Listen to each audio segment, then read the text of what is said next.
Hey Bladers, welcome back to Down to the Core, where I check out a card from the core set, but it's not a core set card this time. It is a secret rare. I just call them secret rares because it's just a fancy term I like to use for cards that you have to find somewhere else to put in the sets. So this is from Set Rotation. It is Eeuroe, the Kingmaker for Millennium Masters. Let's read it. Play effect. If you have at least 45 stars of face-up cards in your tableau, gain the Eeuroe, the Kingmaker friendship card. Then return Eeuroe, the Kingmaker, to the box. Not a VP card, but it is a sorry, not an NPC card. That's a different thing. NPC card. It is a friendship card, so you can use it with some other cards that can do friendships, which is, I believe, Shonen Leap.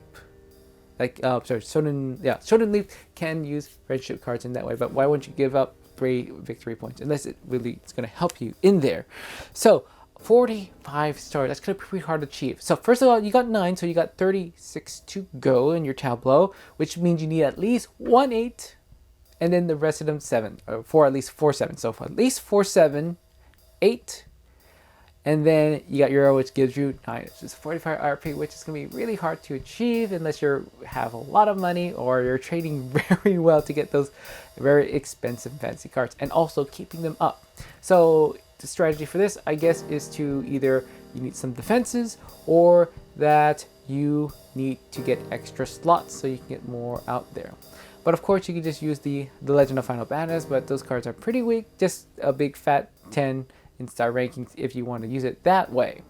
And it also returns to the box, which is a very nice thing to do. So that gives you a push off of this card and gives you extra slots. So how nice is this? This card just does everything. Now for this combo for this card, it's going to be a little weird. It's going to be for a set, and that is going to be developmental issues, especially the more higher star ranking cards, because you can get some extra promos in there.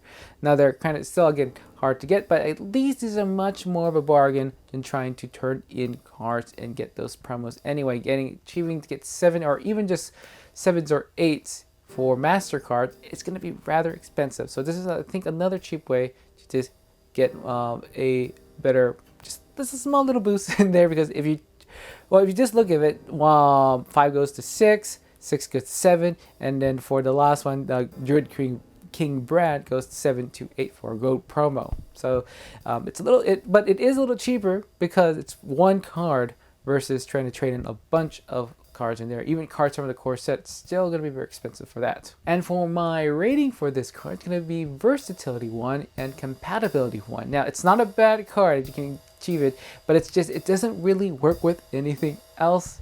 Really, you just have to build up the star rankings itself in there. Now there are cards in the core that you can find that's going to be star ranking, but again, that's going to be a little hard to find because they're little up there, and you have to keep buying from the core set. Also, you can kind of curve it with a bit more with the master sets for buying regularly there, but again, that's going to cost a little bit more money.